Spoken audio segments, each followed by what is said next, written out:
بسم الله الرحمن الرحيم. الصلاة والسلام على رسول الله وعلى آله وصحبه وسلم. أيها الحضور الكريم، أحييكم تحية الإسلام. السلام عليكم ورحمة الله. يسرني أن أتولى تسيير هذه الجلسة قبل الختامية من هذه الندوة العلمية المنظمة من طرف نقابة هيئة المحامين بأكادير والعيون بمشاركة محكمة النقد وغرفة التجارة الدولية. وللمنظمين أوجه شكري على توجيه الدعوة لي، والشكر موصول لهم على حسن اختيار الموضوع وحسن التنظيم وحرصا منا على الانضباط والتقييد بالتوقيت وترشيد استعماله. وقبل أن أعطي الكلمة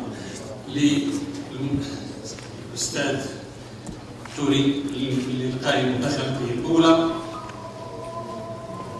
أستأذنكم في إعطاء لمحة سريعة عن الموضوع المتعلق بالتحكيم في بلدان غرب إفريقيا وهذا.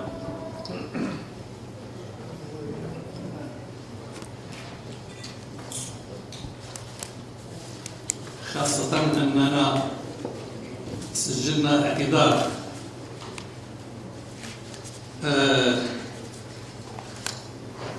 القطب المالي، ممثل القطب المالي للدار البيضاء التحكيم الدولي عن الحضور لظروف خارج عن إرادته.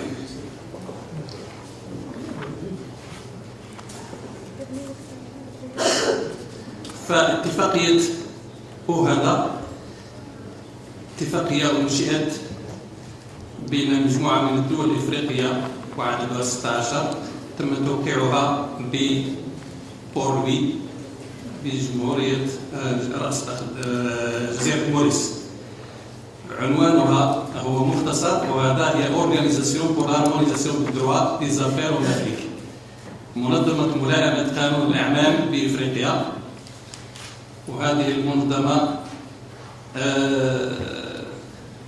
أنشأت في هذه الوثيقة التي أعطيت بها، أنشأت محكمة سميت ب لا كور كومون دو جوستيس اي داربيتراج، المحكمة العامة أو العمومية للعدل والتحكيم.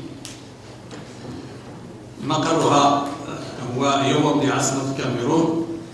وللمحكمة العمومية للعدل والتحكيم بموجب المادة 14 صلاحية الفصل كمرجع للنقد بالنسبة للأحكام الصادرة عن المحاكم الوطنية للدول المنضوية فيها، ولها في مجال التحكيم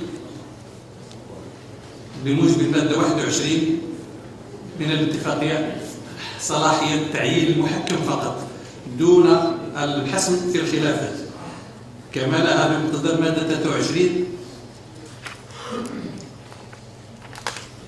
أن تطلع على قرار المحكم قبل إعلانه للعموم، ولكن ليس لها أن تدخل في الموضوع، بل لها أن تبدي ملاحظات شكلية فقط.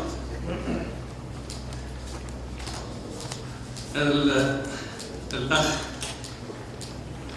توري عبد الله سيتولى تقريبا أكثر من موضوع الاعتراف وتنفيذ الأحكام التحكيمية لدى المحكمة المشتركة للعدل والتحكيم لدول غرب إفريقيا، علما بأن هذه المحكمة هي المختصة وحدها بالبت في موضوع الاعتراف بالأحكام. فلكم الكلمة. تفضل. Merci, Monsieur le Président. Bismillahirrahmanirrahim. Assalamu alaikum wa rahmatullahi wa barakatuh. Donc, je dois tout d'abord présenter les regrets de notre président qui a bien voulu être parmi nous. Il se trouve qu'en fin d'année, les actions de l'OADA sont assez pressantes. Il y a notamment cette fin d'année le Conseil des ministres et aussi les audiences foraines du Mali et du Burkina Faso. Donc il n'a pas pu être présent parmi nous. Personnellement, je remercie les organisateurs pour l'accueil qui nous a été réservé, un accueil fraternel depuis que nous sommes là. Je vais parler de la Cour commune de justice et d'arbitrage. Comme vous le savez, la Cour commune de justice et d'arbitrage, qu'on appelle couramment CCJA, est une institution de l'OHADA, l'Organisation pour l'harmonisation des droits des affaires en Afrique. La Cour commune de justice et d'arbitrage est une juridiction supranationale.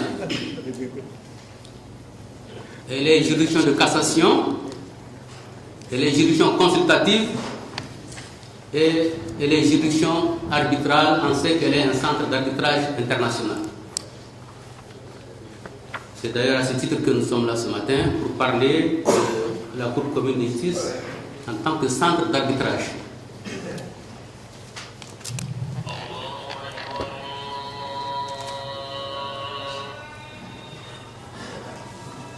L'arbitrage dans l'espace OHADA est régi par deux textes. Ces deux textes sont tous du 11 mars 1999. Le premier s'appelle Acte uniforme relatif à l'arbitrage et le second, c'est le règlement d'arbitrage de la Cour commune de justice et d'arbitrage.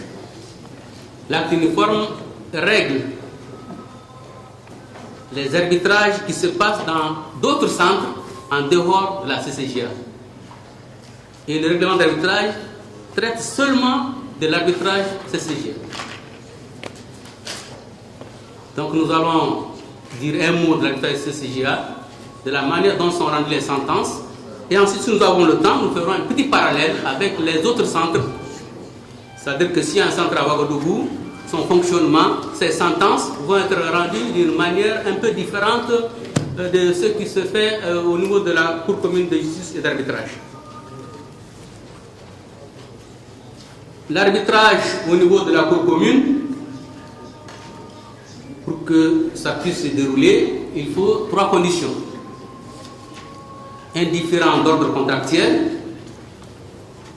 une partie a sa résidence dans un État partie, et dans la Convention est visé aussi le centre d'arbitrage CCJA. Si ces trois conditions sont remplies, un demandeur peut saisir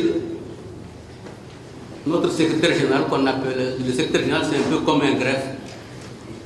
Donc cette demande va être adressée au secrétariat général. Cette demande va comporter toutes les pièces qui prouvent qu'effectivement il y a une convention, qu'effectivement une partie réside dans l'État ou que le contrat va être exécuté dans l'un des États. Le demandeur donc va envoyer sa demande, il joint toutes les pièces et en même temps il informe le défendeur qu'il a introduit au niveau de la CCJA un arbitrage.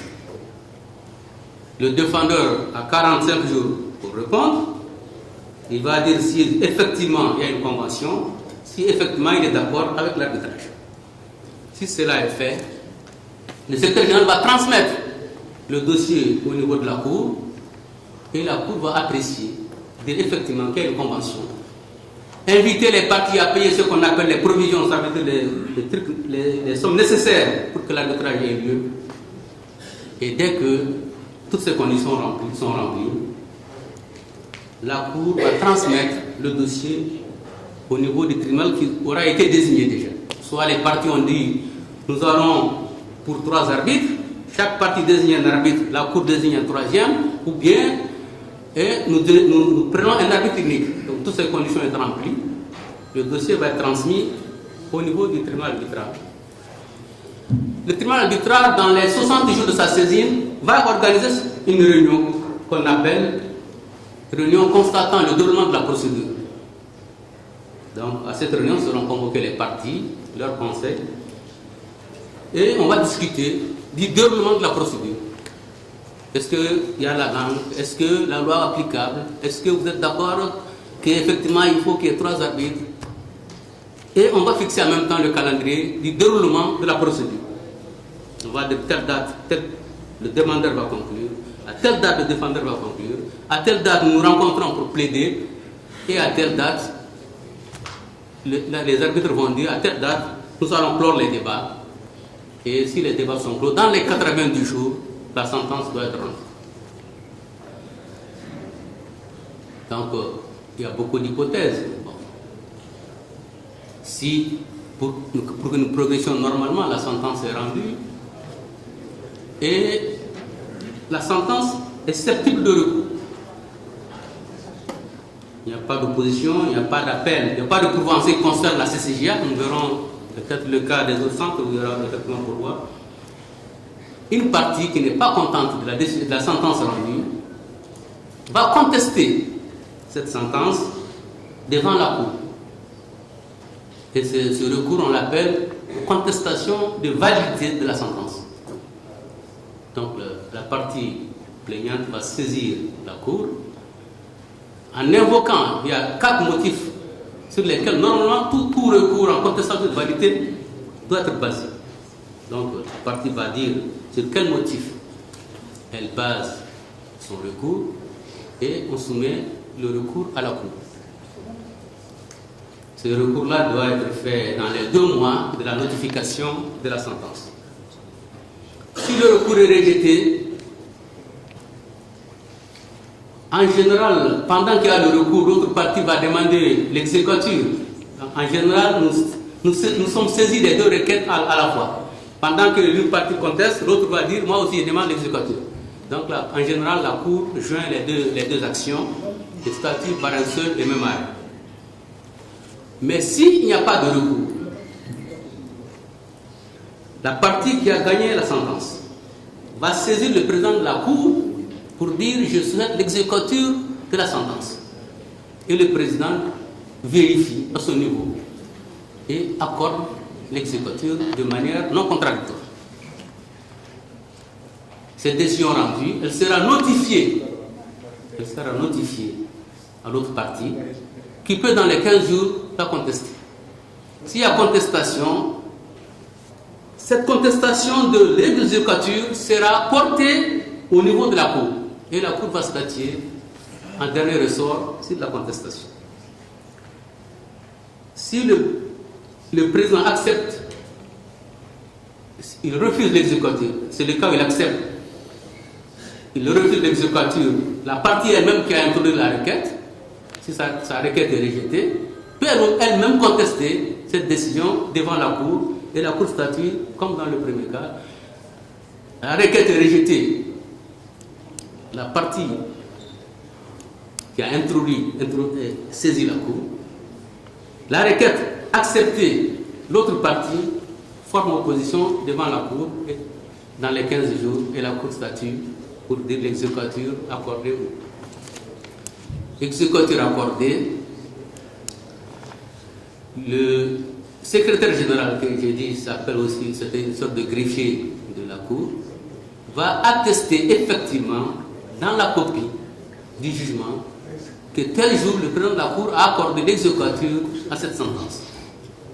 Cette sentence va être remise au bénéficiaire et ce bénéficiaire, l'exécuteur rendu, on l'appelle l'exécuteur communautaire puisqu'il sera valable dans les 17 États. Il sera exécutoire dans les 17 États membres de l'OADA. Donc la partie bénéficiaire va prendre cette copie avec la mention que l'exécuteur effectivement a été ordonné et il va aller dans l'État où il désire exécuter sa sentence. Il est prévu alors, au niveau de cet État, que l'État désigne une autorité. Les autorités sont déjà désignées. Dans chaque État, nous savons déjà quelle est l'autorité qui, dans ce pays, doit apposer ce que nous appelons encore une formule exécutoire.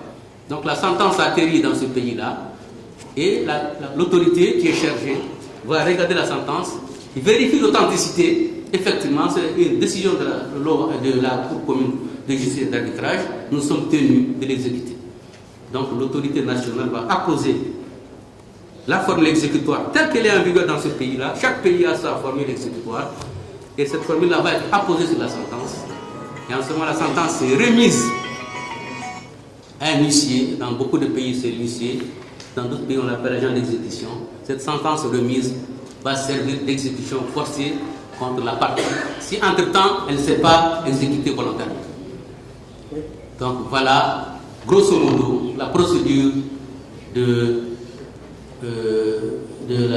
l'arbitrage au niveau de la CCJ. Mais l'acte uniforme du 11 mars 1999 a prévu que dans certains pays, on peut créer, dans tous les pays de loi, on peut créer des centres d'arbitrage. C'est ainsi que vous avez au Cameroun le JICAM, vous avez au Burkina le CAMCO, vous avez en Côte d'Ivoire la CACI, qui sont tous des centres d'arbitrage relevant de l'OADA. Ces centres ont leur règlement et si les partis veulent non pas aller à la CCJA, mais dans un centre d'un État parti, ces partis sont libres d'aller devant un centre d'arbitrage qui a son règlement et en fonction de ce règlement, l'arbitrage va avoir lieu. La sentence qui sera rendue sera soumise à l'exécution du juge de l'État parti, de l'État où la sentence a eu lieu, et cette exécution sera soumise à la Cour en pourvoi de cassation. L'action qui est rendue est seulement susceptible de pourvoi sur l'exécution. Mais l'exécution n'est susceptible de pourvoi que si la demande est rejetée. Quand l'exécuteur est accepté, il n'y a aucun recours. Ce n'est que lorsque la requête en exécuteur est rejetée qu'il y a possibilité de faire pourvoi. Si c'est accepté, il n'y a aucun recours. Les sentences rendues par ces centres sont aussi susceptibles de recours en annulation. Et l'acte uniforme a cité 6 cas pour lesquels une partie peut demander que la sentence soit annulée par le juge compétent de l'État parti. Donc, dans chaque pays, il y a une juridiction qui est compétente pour statuer sur l'annulation. Dans la plupart des cas, c'est la Cour d'appel, puisque la décision qui est rendue en dernier ressort. Donc, généralement, c'est la Cour d'appel qui va statuer sur le recours à l'annulation. Et la décision qu'elle va rendre est susceptible de pourvoi dans tous les cas devant la Cour commune de justice et d'arbitrage. Donc, ce qu'on peut retenir, c'est que la Cour commune de justice et d'arbitrage ne s'occupe de l'exécution que de ses propres des décisions qui sont rendues sous son égide. Les autres centres, elles statuent comme juridiction de cassation, comme en matière de saisie, comme en matière de sûreté, comme en matière de société commerciale. Quand elles statuent en cassation, elles cassent, et si elles cassent, elles évoquent dans les autres matières. Quand il s'agit d'un arbitrage CCJ,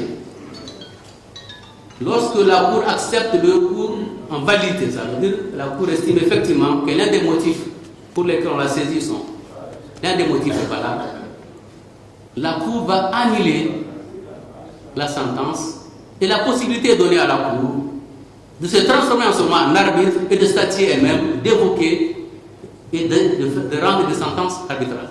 Ça, c'est donné seulement à la Cour commune de justice en ce qui concerne les sentences rendues sous son égide. Mais il faut que les deux parties soient d'accord pour que la Cour évoque et rende une sentence arbitrale. Dans les autres cas, si l'annulation a été prononcée au niveau de la Cour d'appel de Ouagadougou, cette décision est susceptible de pouvoir devant la Cour. La Cour va tout simplement casser, elle ne peut pas révoquer, elle ne peut pas évoquer, et la décision sera retournée au Burkina Faso pour que les parties, éventuellement, une partie la plus diligente, demande à reprendre l'arbitrage. Voilà, grosso modo, le parallèle qui peut être fait entre l'arbitrage CCJA et l'arbitrage des autres centres. Monsieur le Président, je vous remercie. Merci à vous. شكرا لزميلنا سوريا عبد الله يوسفي الذي قربنا من مجال نشاط المحكمة العمومية للتحكيم التابعة لمنظمة أوهادا. أشرت في تمهيدي لمداخلته إلى اختصاص هذه المحكمة في مجال النقد باعتبارها نقول بأنها تمت كما محكمة نقد بالنسبة لإحكام المحاكم الوطنية التابعة للدول المنضوية تحتها. هذا مقيد إلا في مجال الزجري. المجال الزجري يخرج عن نطاق اختصاصها كمحكمة النقد.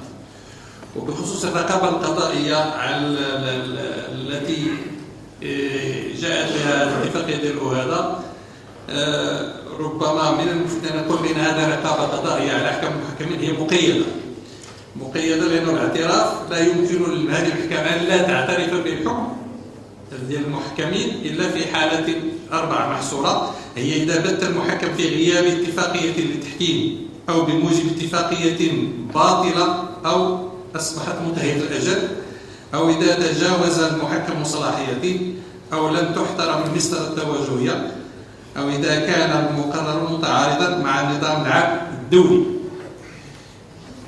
بعد هذه التلخيص المقتضب نمر إلى المداخلة الموالية. فأعطي الكلمة للسيد إيشيل ميكوزا، وهو أستاذ جامعي مختص في مجال التحكيم في أفريقيا، وسوف يحدثنا كذلك عن حصيلة الآفاق التحكيم في بلدان غرب أفريقيا وهذا في نفس الموضوع. Je vous remercie, Monsieur le Président. Qu'il me soit d'abord permis de vous transmettre mes remerciements au comité d'organisation qui a bien voulu me faire l'honneur de l'invitation ici. C'est d'autant plus heureux pour moi de venir dans la mesure où il est très intéressant de venir ici à Agadir, de retrouver le soleil alors que sous les cieux parisiens on a 4 degrés. Rien que pour cette raison, je suis heureux de me retrouver ici. Alors, il m'est choix aujourd'hui de vous présenter le thème sur le droit de l'arbitrage au HADA, bilan et perspectives.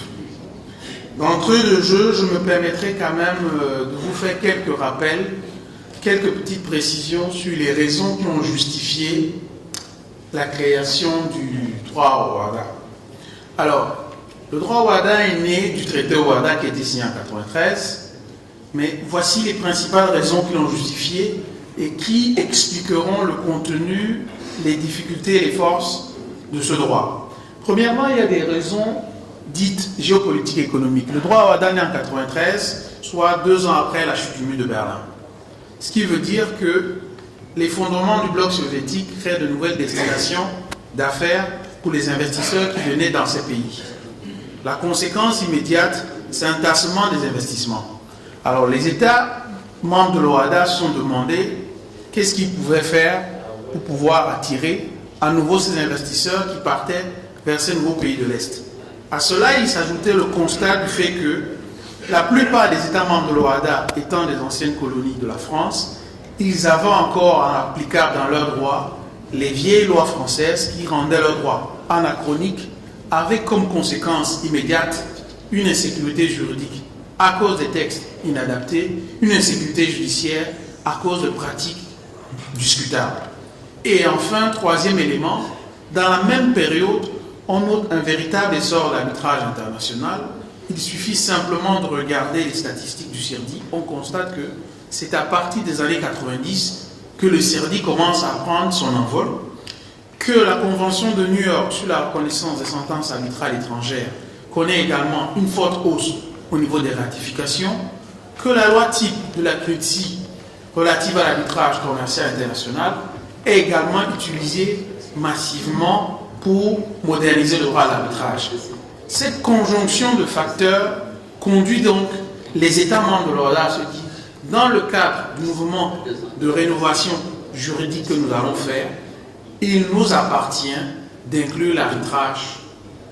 Alors, l'OHADA est composé de 17 pays, comme vous voyez la liste, 17 pays qui composent quasiment l'ensemble des pays du Golfe de Guinée, c'est-à-dire du Sénégal à la RDC.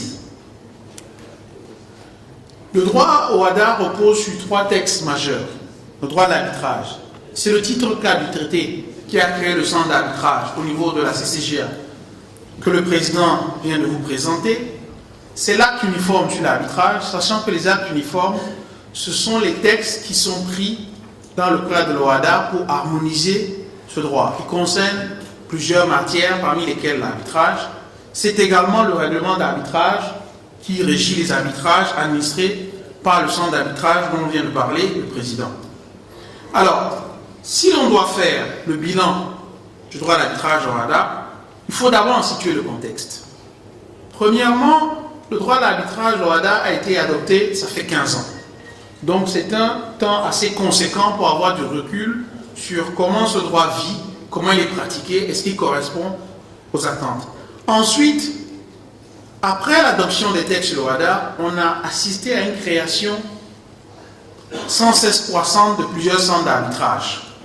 Et troisième élément, de plus en plus, on se demande si l'OHADA peut soit accueillir de nouveaux membres, soit être un droit qui peut être utilisé par d'autres espaces pour harmoniser leur législation. Et enfin, dernier élément, mais pas les moindres, la révision de l'acte uniforme et du règlement d'arbitrage est envisagée pour l'année prochaine. Donc, on est bien au cœur des éléments qui justifient qu'on marque un temps d'arrêt pour voir ce que vaut le droit OHADA, et ce qu'il a apporté et ce qu'il peut devenir.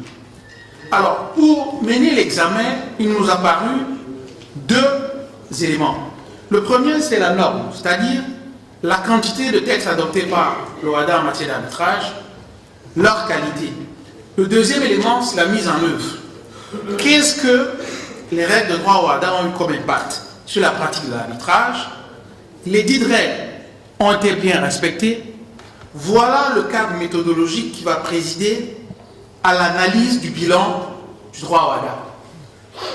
Premier élément, souvenez-vous de ce que je vous ai dit dans mon propos introductif, à savoir l'anachronisme du droit de l'arbitrage parce que hérité de la colonisation, sachant que le droit français lui-même a connu sa véritable embellie à partir du décret de 80 et renforcée par le décret de 2011. Donc, la première chose que le droit OHADA a fait, et ce pourquoi on peut se réjouir, c'est une réussite normative dans la mesure où on a libéralisé le droit de l'arbitrage. Premier élément de libéralisation, le droit OHADA ne distingue pas l'arbitrage interne de l'arbitrage international. Or, on sait que l'arbitrage international est réputé beaucoup plus souple parce que la justice internationale en matière de commerce est considérée comme relevant de l'arbitrage. Par conséquent, le droit OHADA, là où beaucoup de pays, notamment votre loi de 2007, fait une distinction arbitrage interne, arbitrage international, le droit OHADA ne fait pas cette distinction et reste dans la mouvance libérale de l'arbitrage international.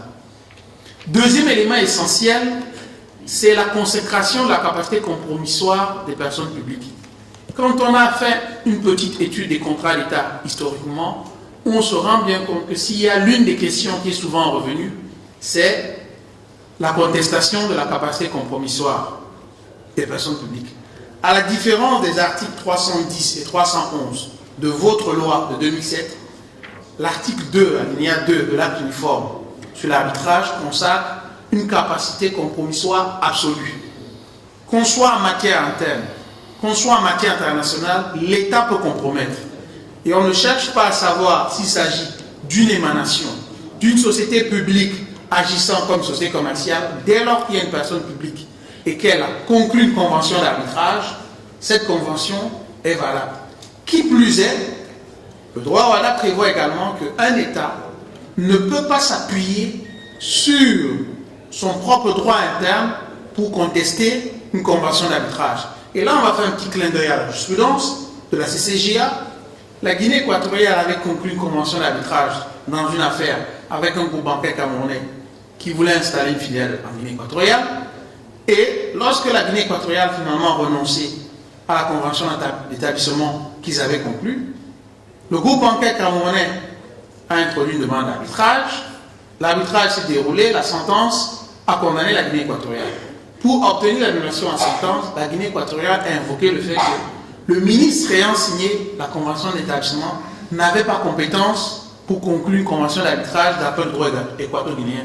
Ce motif, évidemment, a été rejeté par la Cour commune de justice et d'arbitrage, ce qui confirme bien que dès lors qu'une personne publique s'est engagée, elle est liée par la convention d'arbitrage. Cet argument n'est pas des moindres pour des investisseurs étrangers qui plus est pour des investisseurs marocains qui viendraient à conclure des conventions d'État, des contrats d'État, pardon, avec l'une des parties de l'espace OHADA. Troisième élément de libéralisme, c'est la consécration du principe compétence-compétence dans son effet négatif. Le dit principe indique que lorsque des parties sont liées par une convention d'arbitrage et que l'une d'elles saisit une juridiction étatique, celle-ci doit se démettre au profit de la juridiction arbitrale, qu'elle soit constituée ou pas, et attendre simplement le contentieux de la sentence pour se prononcer sur la validité de la convention d'arbitrage, excepté une nullité manifeste de la convention ou une applicabilité. Ce principe d'essence française est peu répandu à l'échelon international, et le fait que le droit OHADA est reconnu confirme bien son ancrage au droit à l'arbitrage international libéral. Autre élément très important, parmi les motifs d'annulation des sentences, l'un qui revient souvent, c'est l'ordre public international. Or, pour ceux qui pratiquent un peu l'arbitrage, ils savent que lorsque vous voulez faire exéquaturer une sentence sur la base de la Convention de New York, c'est l'ordre public de l'État dans lequel vous voulez la faire exéquaturer. Dans le cas de l'OHADA, on parle d'un ordre public régional, ce qui veut dire que ce n'est pas l'ordre public simplement de l'État où vous allez, mais l'ordre public de l'ensemble de l'État, c'est-à-dire le dénominateur commun. Ce qui veut dire que l'ordre public, dans le cadre du droit à l'arbitrage OHADA, est plus restreint et offre plus de chances de faire circuler les sentences.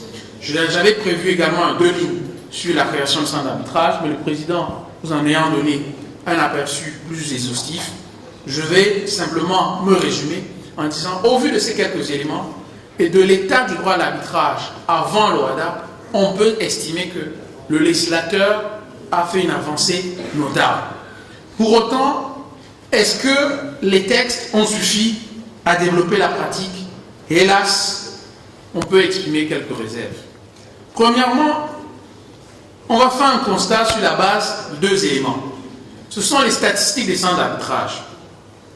La CCJA, si on s'en tient aux statistiques de 2014, a au total 28 sentences. Elle a commencé à fonctionner en 2000 en tant que centre d'arbitrage.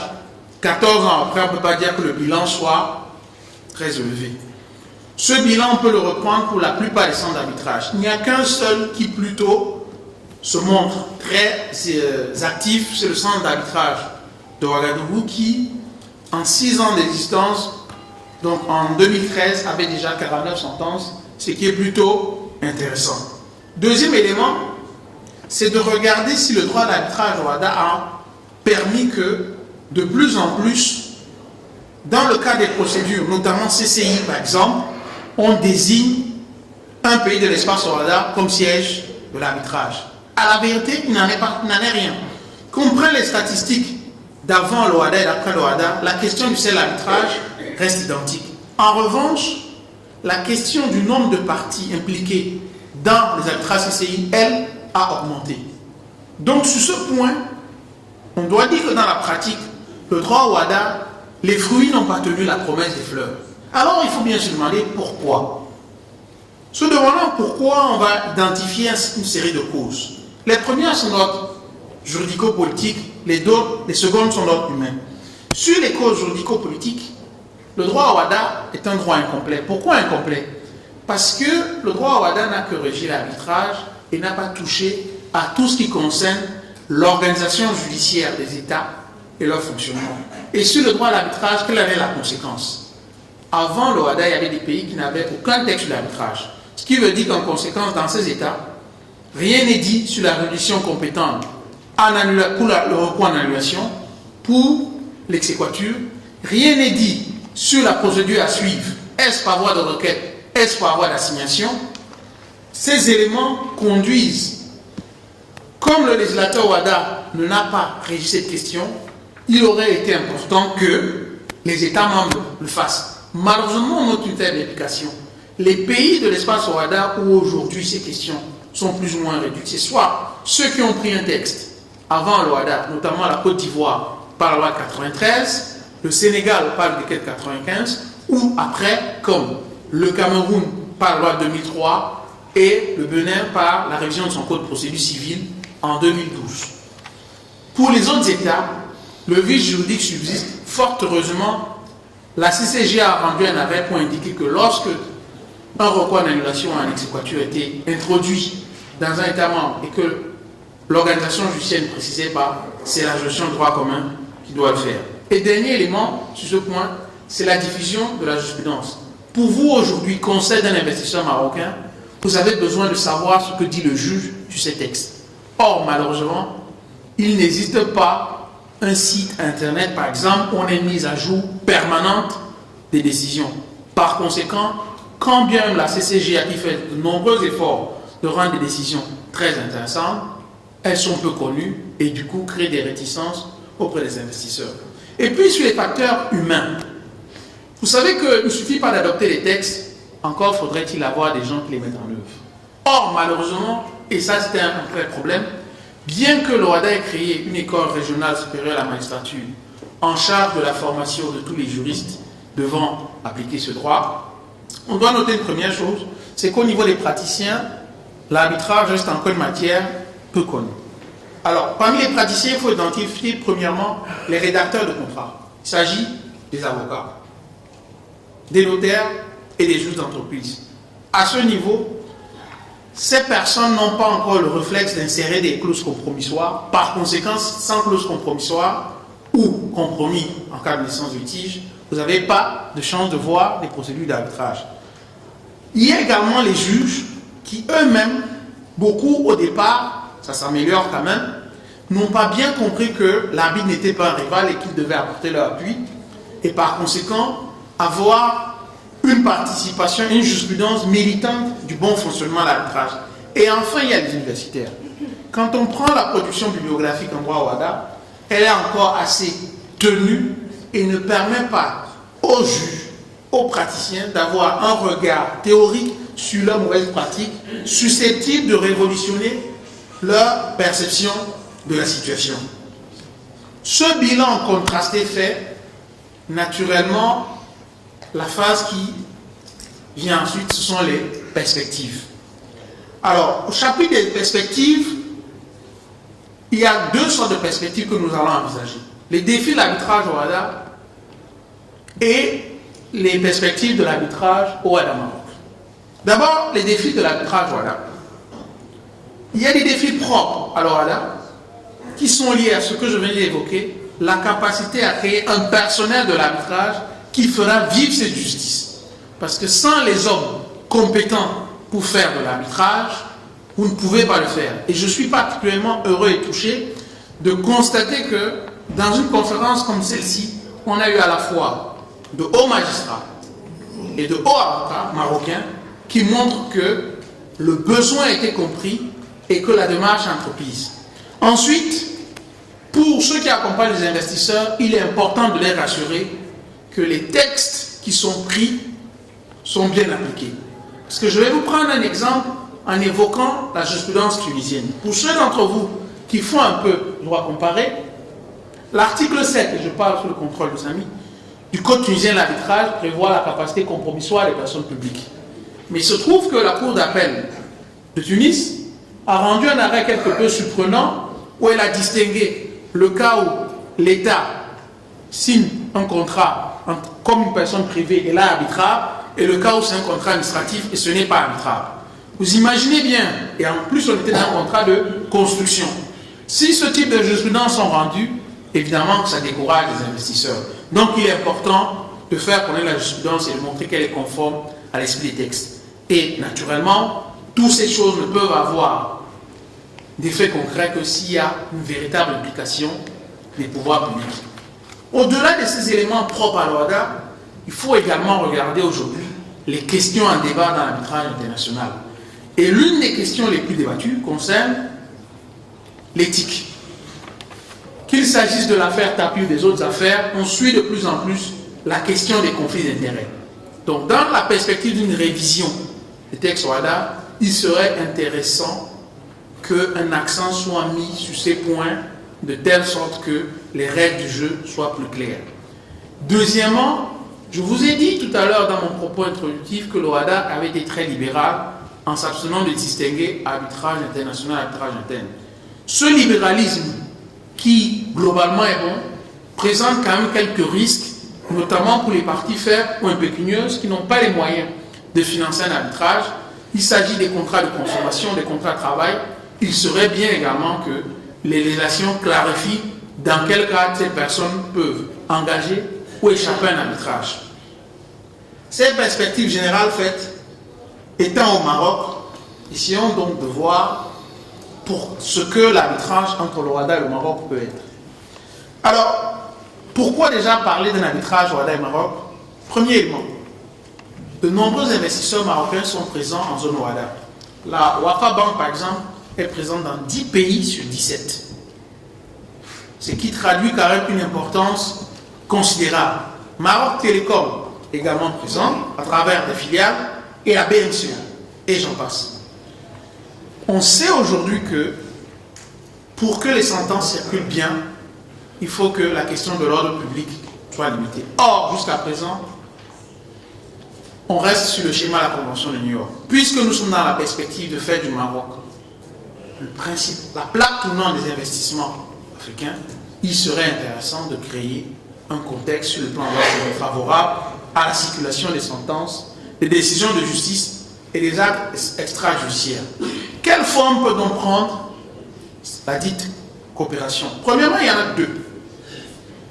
Il y a un rêve, un espoir. Un rêve, c'est l'adhésion du Maroc à l'OHADA. Comment cela peut se faire? L'article 53 du traité OHADA prévoit que tout pays membre de l'Union africaine peut adhérer à l'OHADA. Donc, il n'y a pas un obstacle textuel qui empêche le Maroc d'y adhérer.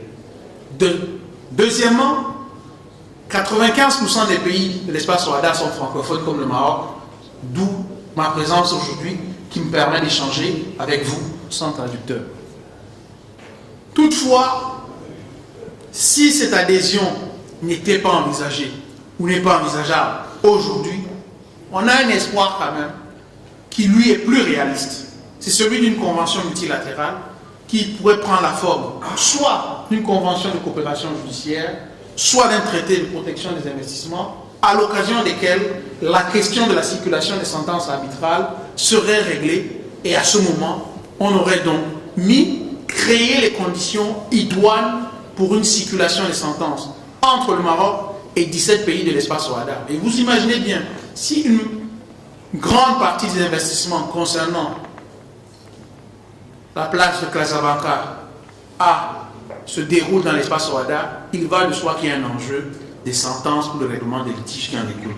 Ce faisant, je me suis permis, en parcourant un peu la sagesse marocaine, de lire qu'une vie réussie est un rêve d'enfance réalisé à l'âge mûr. Alors, si la présente conférence est l'enfance des relations de l'OHADA et du Maroc, rêvons d'un droit de l'arbitrage unifiant l'OHADA et le Maroc. Je vous remercie de votre aimable attention. Merci à vous, monsieur. L'importance de votre sujet nous a permis de vous valoriser un peu sur le temps. الآن أيها الحضور الكريم يسرني أن أعطي الكلمة لزميلنا الأستاذ التونسي الجنسية سامي هربي مدير منطقة الشرق الأوسط وشمال إفريقيا جنوب الصحراء بغرفة التجارة الدولية. ومنذ البداية أقول بأن البرنامج وضعه في طليعة المتدخلين، ولكنه متخلق بالأخلاق العربية التي تمحور حول الإطار، فقد فضل التنازل عن دوره لزملائنا في الأفارقة، فله الشكر والثناء. ومن خلاله أغتنم هذه الفرصة لأهنئ الشعب التونسي الشقيق على مساره الديمقراطي الناجح، وأتمنى لهم مزيدا من التوفيق. الكلمة لكم. شكرا جزيلا. أولا أود أعبر عن مدى سعادتي بحضوري هنا وعلى باسمي الخاص وباسم غرفة التجارة الدولية على هذا التعاون الذي ليس بالمرة الأولى مع نقابة المحامين في أكادير والعيون، لأن هذه المرة الثانية تواجدنا هنا. السنة الفارطة كنا في نطاق ورشة عمل تطبيقية لقضية تحكيمية، وهذه السنة بفضل معنا إخوان في إخوة، ما نقول إخوان ممنوع كلمة الإخوان، الإخوة في المغرب في نطاق هذه الندوة الدولية. ونحن نستبشر لأن المغرب معناها هذه مش بتعرفوا منذ أسبوعين صارت في المغرب عدة تظاهرات مرتبطة بالتحكيم، وهذا دلالة على دور توجه جديد اتخذته المغرب في دور لعب دور فعال في التحكيم الدولي. أتساءل هل بإمكان احترام من يمكن للأخوة المتحدثين يدخلون اللغة العربية، هل أنا الجميع يتكلم الفرنسية هنا أم لا؟ لأن لا أوكي وصل العربية، لأن عندنا الأخوان من أفريقيا لا يفهمون اللغة العربية، ففكرت إمكانية إما بالتونسية أو بالعربية أو بالفرنسية، لكن إذا كان هناك في الحضور من لا يدخل اللغة العربية الفرنسية سأواصل باللغة العربية. سئلت أن أعطي لمحة على دور أو تحكيم غرفة التجارة الدولية في العالم العربي، أو دور الأطراف العربية في تحكيمات غرفة التجارة الدولية. تقديم أولى الكل يعلم دور غرفة التجارة الدولية كمؤسسة رائدة في التحكيم الدولي، لأن وقع إنشاؤها منذ ما يقارب 100 سنة، وكل ما سمعنا عنه عن هذه ماذا وقع بناؤه إلى يومنا هذا في التحكيم الدولي من اتفاقيات نيويورك، كانت غرفة التجارة الدولية وراءها، لأن هي كانت من المؤسسات التي ساندت وساهمت بشكل كبير في تطوير منظومة التحكيم الدولية، لأنها هي معناها المقولة الوحيدة، لست لأني ممثلها أو مستشارها، يمكن اعتبارها منظمة تحكيم دولية، المعنى الدولي الصحيح، لأن بالنسبة لي الدولية يعني معناها من جميع الأطراف، من جهة الأطراف فهي دولية، لأنها هناك أطراف من جميع أنحاء العالم، دولية من حيث القوانين المطبقة، ليس هناك كبعض المنظمات الدولية كما أنا أخذها على سبيل المثال بدون معناها انتقاد، المنظمة الإنجليزية CIA هي منظمة دولية، لكن أغلب 90% من تحكيماتها هي تحت طائلة القانون الإنجليزي، ومحكمينها من المحكمين الإنجليز. غرفة التجارة الدولية تحكيمها دولي، لأن هناك يمكن الاتفاق على أي قانون واجب التطبيق. من اللغة كذلك أكثر من 30 لغة في غرفة التجارة الدولية، ومن جنسية المحكمين كذلك الذين هي أكثر من 80 جنسية، وكذلك مكان التحكيم الذين نلقاوها في أكثر من 104 مدينة في العالم. هذا يعطيكم معناها الجانب الدولي الصحيح لغرفة التجارة الدولية. إذن الإحصائيات التي تعطيها غرفة التجارة الدولية هي تعطي معناها مرآة صحيحة لما هو مستجد دوليا في التحكيم الدولي. وغرفة التجارة الدولية هي التي كانت بدأت منذ مدة طويلة معناها في إعطاء كل سنة إحصائيات على ما هو مستجد في تحكيماتها. علاقة الدول العربية بالتحكيم العربي هي علاقة نجم نقول كانت معقدة شيء، كما يقول بالتونسي لا نحبك نصبر عليك. بالتونسي يعني معناها في علاقة الدول العربية مع التحكيم ICC كان فيه كثير من النقد، كثير من الأخذ والرد، هل أنها لها اعتبار لازم في تحكيمات غرفة التجارة الدولية أم لا، وكان كثير من الأفكار المسبقة ومن ما يسمى الريمور معناها الروايات الغير صحيحة. لذا فكرنا منذ أكثر من 10 سنوات، منذ 5 سنوات في القيام ببحث للوقوف على حقيقة هذا الدور في غرفة التجارة. هل أن العرب مظلومين في المنظومة التحكيمية؟ وكما سمعنا اليوم هل أننا ملزمين على بالتحكيم؟ هل أننا مجبرون؟ هل يقادون العرب بالسلاسل إلى التحكيم الدولي؟ كل هذه الأفكار تقال في كل المحتفلات. العرب ليس لهم الخيار، العرب ليس لهم القدرة في التعامل في التفاوض مع الأطراف الأجنبية، يهزم الطرف العربي لأنه عربي فقط. بكل صراحة أنا اشتغلت في غرفة التجارة الدولية، لا أشارك هذا الرأي بتة، لأن بالنسبة لي في نهاية المطاف عملية تحكيمية عملية تقنية بحتة، بروسيدور، عملية إما نتحكم فيها هنا أم نتحكم فيها كأي آلية كأي تكنولوجيا يعني عصرية. فعملية التحكيم هي إجراءات دولية متفق عليها، ثم كفاءة إما نتحكم فيها أم لا. لذا قمنا منذ سنوات ببحث، أخذنا الإحصائيات غرفة التجارة الدولية وتمعنا في قضية الأطراف العربية في تحكيم غرفة التجارة الدولية، واستعملنا عدة في هذا المجال استعملنا عدة معايير للوقوف على الاستنتاجات. المعايير تختلف بطبيعة الحال. المعايير تختلف.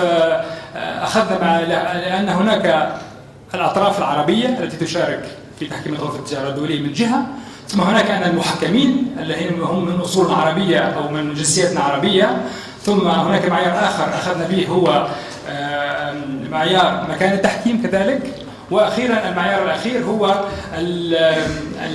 الأخير هو القانون الواجب التطبيق في القضايا التي تطرح بين أطراف عربية وأطراف غير عربية، أو حتى بين أطراف عربية بين نفسها. أول عنصر اتفقنا عليه ووقفنا عليه هو أن العالم العربي هو عنصر فعال في التجارة الدولية باعتبارات كبيرة نعرفها الكل. العدد البشري في المنطقة، تموقع التموقع الاستراتيجي كذلك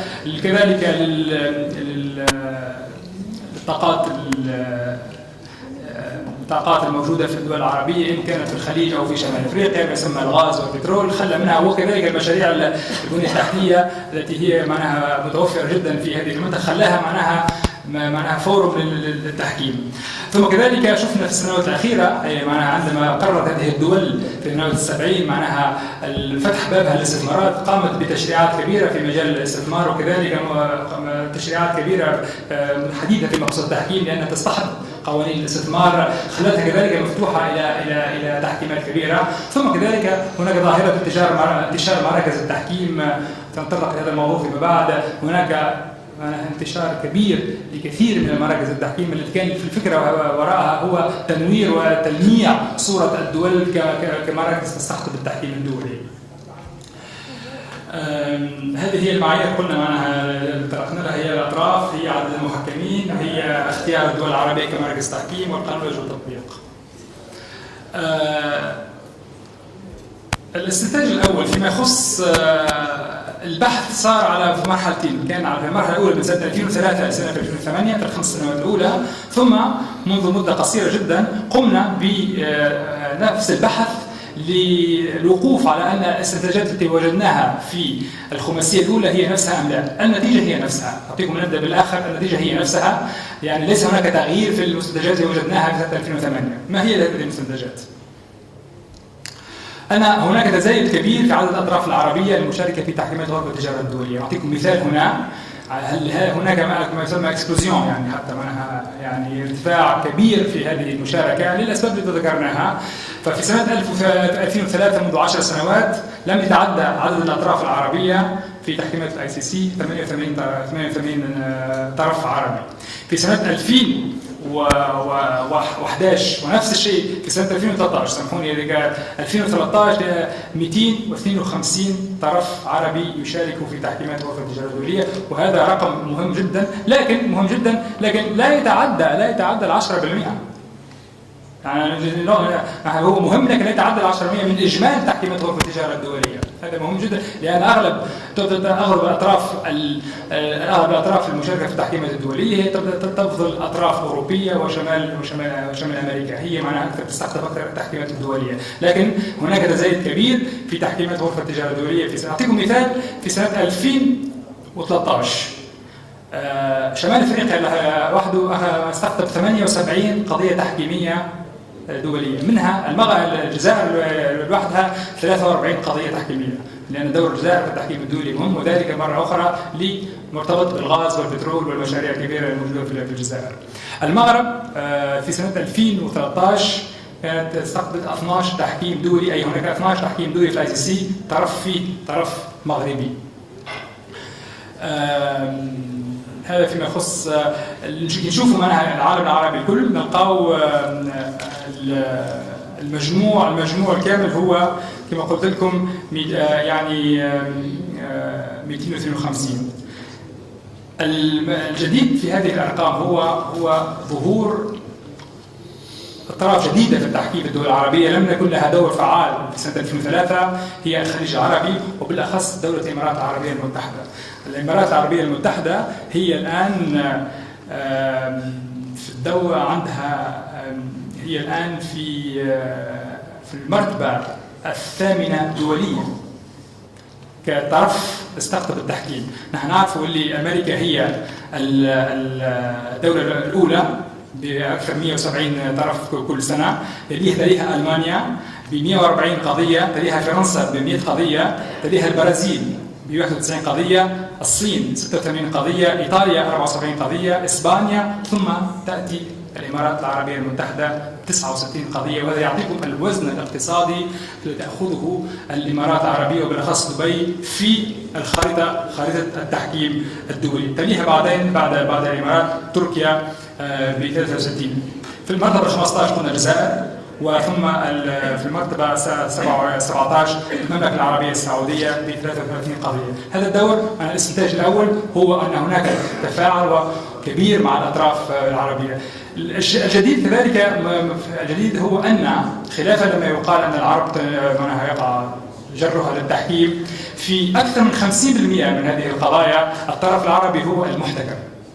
يعني الفكرة الرائدة اللي كانت هي رائدة في سنوات 70 سنة 80، الطرف العربي دي محكوم عليه، وهناك سياسة الإهمال، سياسة الغياب عن الإجراءات، تغيرت كليا اليوم، تغيرت كليا. 50 أو أكثر 50% من القضايا الأطراف العربية ترى أن من حقها الاستنجاد بشرط التحكيم بالذهاب لطلب بحقوقها في هذه الإجراءات التحكيمية.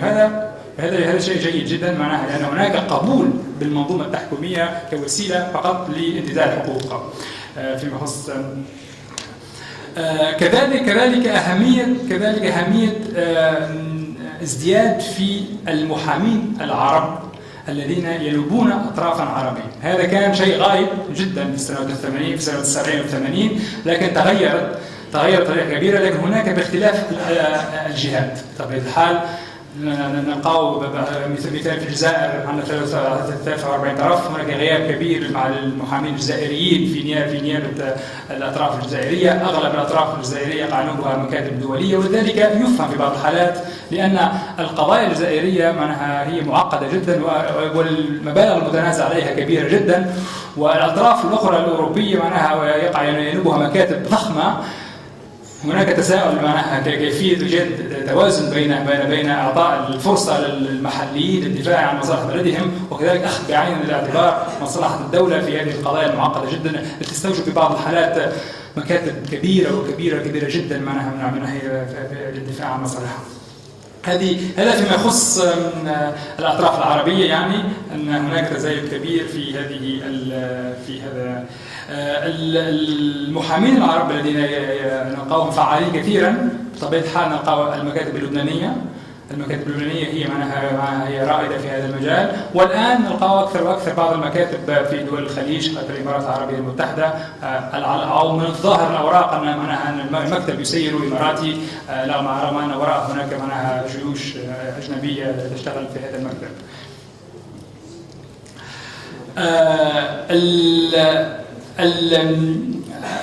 المعيار الثاني هو دور المحكمين العرب الآن في تحكيم غرفة التجارة الدولية. هنا كما يقول المثل الفرنسي سيار الباب ناس، يعني لازم نعرف أول شيء أن هناك فكرة رائدة كذلك، فكرة مسبقة، أن التحكيم الأساسي هو ما يسمى بالمافيا. المافيا مجموعة ضئيلة من المحكمين يتقاسمون الكعكة في مكاتبهم، إن كانت في لندن أو في باريس. هذا خطأ. أعطيكم فقط في سنة 2013 ثم وقع تعيين أو تثبيت 1329 محكم في غرفة التجارة الدولية ينتمون إلى أكثر من 90 دولة. يعني فكرة المافيا إن كانت مافيا فهي مافيا كبيرة جدا. يعني معناها هناك الفكرة أنه هو فقط معناها 4 محكمين إنجليز وألمان وفرنسيين، هو فكرة خاطئة. الشيء الآخر اللي يأخذ بعين الاعتبار مهم جدا أن في مجموع المحكمين دول 1329 85% منهم يقع تعيينهم من الأطراف مباشرة، أي أن المؤسسة التي يلوم عليها بعض الأحيان معناها في عدم أخذ بعين الاعتبار الجنسيات العربية لا تتدخل إلا في فئة ضئيلة، أي في 15% عندما يتخلف الطرفين عندما لا يتفق الطرفان في تعيين المحكم الثالث أو في غياب الاتفاق في تعيين المحكم المفرد. 85% من الأطراف يقع تعيينها، المحكمين يقع تعيينهم من الأطراف مباشرة. لذا نتساءل عندما نرى في سنة 2011 أن من إجمال التحكيمات الICC اللي فيها قلنا 251 قضية في 2000 على الأقل فيها طرف عربي، هناك فقط 67 محكم عربي في هذه القضايا، أن هناك يعني حضور ضئيل جدا للأطراف العربية للمحامين للمحكمين العرب في هذا. لكن المسؤول الأول من؟ نرجع نسأل لماذا لا يعين الطرف العربي إن كان مغربيا أو إن كان على سبيل المثال الجزائر في 2013 43 قضية وقع تعيين، أعطيكم وقع تعيين زائر محكم فقط، يعني أغلب القضايا الأخرى وقع تعيين أمام محكمين. أنا لا أدخل في الاعتبارات لماذا، معنا كل قضية لها اعتباراتها، لكن غياب هناك معنا نفس الموضوعية، هناك غياب نفس المغرب تختلف. المغرب في 12 قضية 2013 ثم هناك 5 محكمين، هناك بعض التوازن، نجم نقول هناك توازن إذا أخذ بعين الاعتبار أن ثم نصف المحكمين هم معنا كوأربيتر، يعني هو جنسية مغربية على الأقل بالنسبة للمغرب. لكن شوفوا دول زي الإمارات اللي هي الرائدة الثامنة نلقى كذلك غياب المحكمين الإماراتيين، غياب السعوديين، غياب الجزائريين، رغم أن بلدانهم هي منها تمول بطريقة كبيرة في تحكيماتهم في التجارة الدولية. إذا باش نعطيكم الآن مقارنة باللي صاير دوليا. بطبيعة الحال أول محكمين هم الإنجليز دوليا ب 170 محكم، هذه مرة أخرى طبقا لغرفة التجارة الدولية. الثاني هم السويسريين ب 141 قضية، الفرنسيين في المرتبة الثالثة، الأمريكيين في المرتبة الرابعة، ثم تأتي أول مزود للتحكيم الدولي من الدول العربية هم اللبنانيين، اللي رغم غيابهم كأطراف هم فعالين جدا في كمحكمين. في سنة 2013 في 24 قضية تحكيمية وكلت إلى محاكم من اللبنانيين. هناك أسباب مرة أخرى تسأل لماذا أكثر اللبنانيين أكثر من الجزائريين ومن التونسيين والمغاربين؟ لأن اللبنانيين يتواجدون كذلك في مكان التحكيم مهم جدا في تعيين المحكمين والاختصاص كذلك. أغلب المكاتب الكبيرة المختصة في التحكيم الدولي نلقى فيها غالبا أفراد لبنانية، لأن اللبنانيين معناها طارق يعرف من الأخوان في كل المحافل الدولية نلقى اللبنانيين موجودين، يدخلون اللغة الإنجليزية، يدخلون اللغة العربية والفرنسية، كذلك العامل اللغوي، لأن 80% من التحكيمات الدولية اليوم نعرف أنها هي باللغة الإنجليزية. وفي كثير من الحالات لما ترجع السلطة إلى غرفة التجارة الدولية لتعيين محكم في قضية معقدة يتضح أنها اللغة الإنجليزية هي المتفق عليها بين الأطراف، ويصعب وجود المحكم الملائم من دولة في الدول العربية الذي نفس له الخبرة، له الأهلية عنده المعرفة بالقانون، ثم له إتقان، مش فقط معرفة، إتقان في لغة التحكيم، لأن هذا مهم. لما تجي السؤال معناها المهمة لغرفة التجارة الدولية بتعيين المحكم، لازم نتأكد المحكمة أن للمحكم إتقان في اللغة وليس فقط إلمام باللغة.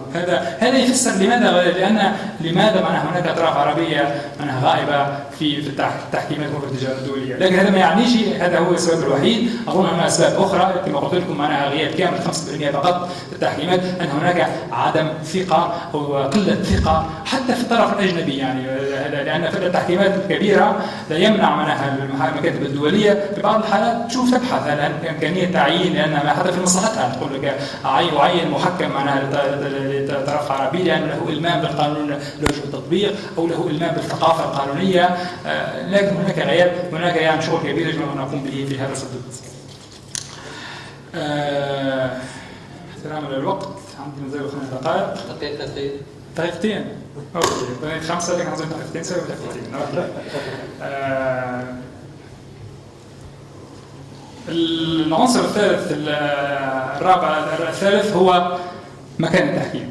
هذه مشكلة كبيرة جدا.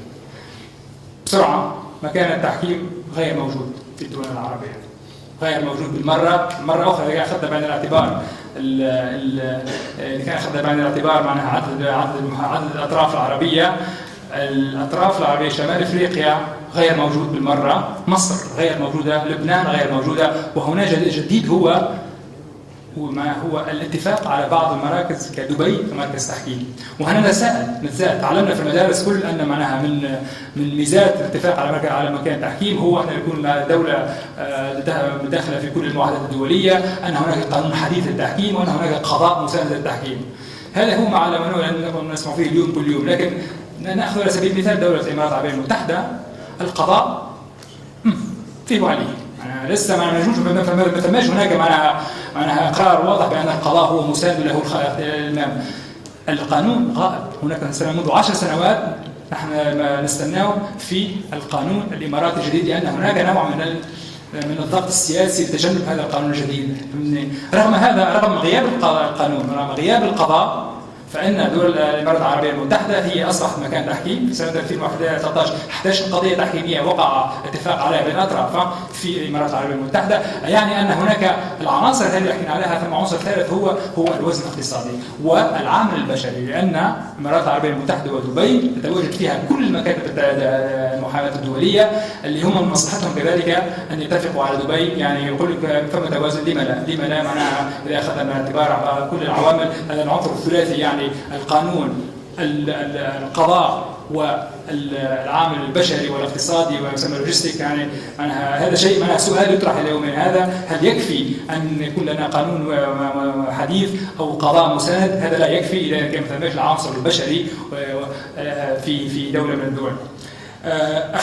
اخيرا القانون وجه التطبيق. سمعنا بكري كلام لم اتفق عليه مع السيد القاضي، الا قال معناها يجروا الاطراف العربيه للتحكيم الدولي لالزامهم على قبول قوانين غير قوانينهم، وذلك تسلط عليهم معناها قوانين اجنبيه. هذا خطا بالنسبه فيما يخص الاحصائيات. في الاتفاق على القانون التطبيق ليس هناك عزوف من الاطراف الاجنبيه على اعتماد القوانين العربيه في قضاياهم. أكثر من 50% هناك توازن في 50% من القضايا العربية. القانون الواجب تطبيقه هو قانون بلد عربي، إن كانت الإمارات أو السعودية أو الجزائر، خاصة الجزائر. يعني ليس هناك عزوف. هذه فكرة خاطئة.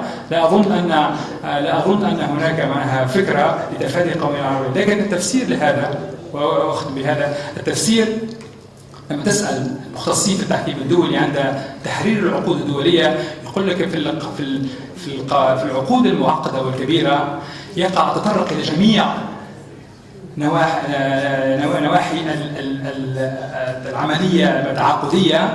يعني العقد يشمل كل الجوانب، ليخلي معناها جانب القانون التطبيق ضئيل جدا. يعني لما يصير نزاع عدوى أمام المحكم، العقد سوف فيه الإجابة على كل الأسئلة. لذا الجانب معناها الامبريفيزيبل اللي هو في القانون التطبيق هو ضئيل جدا. لذا ليس هناك معناها نزوف في اعتماد القوانين العربيه في تحكيم غرفه التجاره الدوليه. هذا بعجاله. شكرا لكم استاذ. شكرا. هذا شكرا. وانا